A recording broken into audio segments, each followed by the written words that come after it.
This week, a former Facebook employee named Frances Haugen sat for an interview with 60 Minutes, then testified on Capitol Hill about the company where she used to work. Haugen told a Senate subcommittee Facebook puts its astronomical profits before people, in her words.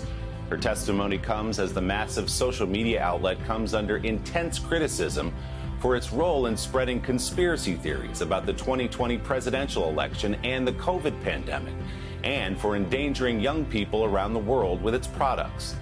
So will anything change? And how? NBC's senior Washington correspondent Hallie Jackson has our Sunday focus. I'm here today because Facebook's products harm children, stoke division, and weaken our democracy. In a country that seems divided on everything, some unexpected unity this week. What we have is a bipartisan congressional roadmap for reform.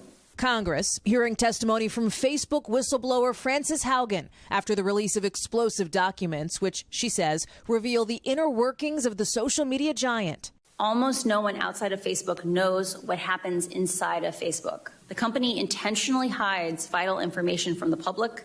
Documents Haugen provided of Facebook's internal research apparently show the company misled the public on the shortcomings of the algorithms it uses to rank the content you see. Content that elicits an extreme reaction from you is more likely to get a click, a comment, or reshare. Prioritizing posts that would keep users engaged, whether or not they were accurate or harmful. The company's leadership knows how to make Facebook and Instagram safer, but won't make the necessary changes because they have put their astronomical profits before people. From Facebook's founder, a forceful defense, Mark Zuckerberg, in a long post to his staff, calling it illogical to suggest Facebook's algorithm promotes hateful, divisive content. Quote, "We make money from ads, and advertisers consistently tell us they don't want their ads next to harmful or angry content." The company has tried to downplay Haugen's role. What you have here today is a former employee who didn't work on these issues and was just at the company a couple of years, mischaracterizing some documents that she stole on some issues that frankly are really important. It seems to me an attempt by Facebook to undermine her credibility. Is your strategy to go after the messenger and not the message? Hallie, my strategy is, and our strategy is to make sure that we're giving people accurate information about what we're doing. But Haugen's resume, notable. I came forward at great personal risk because I believe we still have time to act, but we must act now.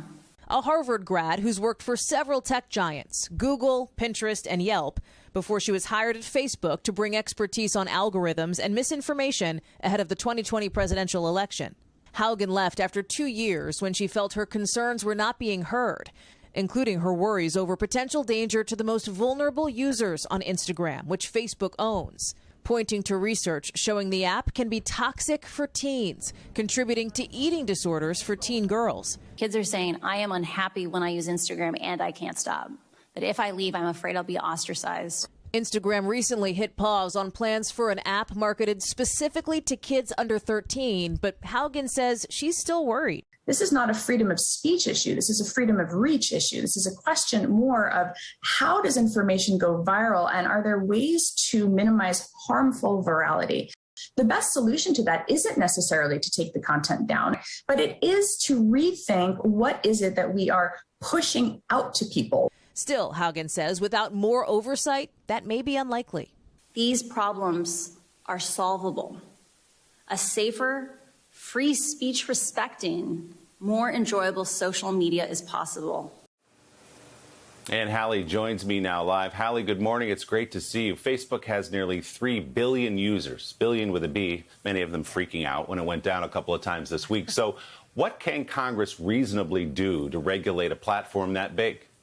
It's a great question, Willie, and that's the one that I was trying to ask members of Congress as I was on Capitol Hill this week. So listen, there's a couple of things, like if Congress weren't going to do anything, let's say, Facebook could do a couple of things. Haugen says, for example, they could consider raising the user's age from 13 to 17. They could put something in place where you have to be asked if you want to share something if you haven't clicked it, if it's an article you're looking at, let's say. But the thing with bigger teeth, the thing that's going to have more muscle will be, as you say, from Congress, right? One of the things you hear experts in the field talk about is the creation of a muscular regulatory oversight entity. Lots of question marks about what that looks like, but that could be something. There's also this question of a law, something called Section 230, right? And can you hold companies liable for how their algorithms promote content? Right now, tech companies are pretty protected from that, Willie. So those are a couple of ways that Congress could, if they wanted to, go ahead and make changes. But Willie, you're watching the landscape in Washington just like I am.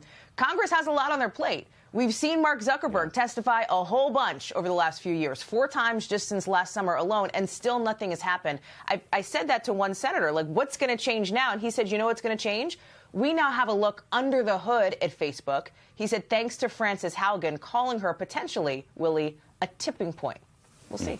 And as you point out, this is a rare area where Democrats and Republicans appear willing to work together on these critical questions. Hallie, really interesting piece. Thanks so much for bringing it to us.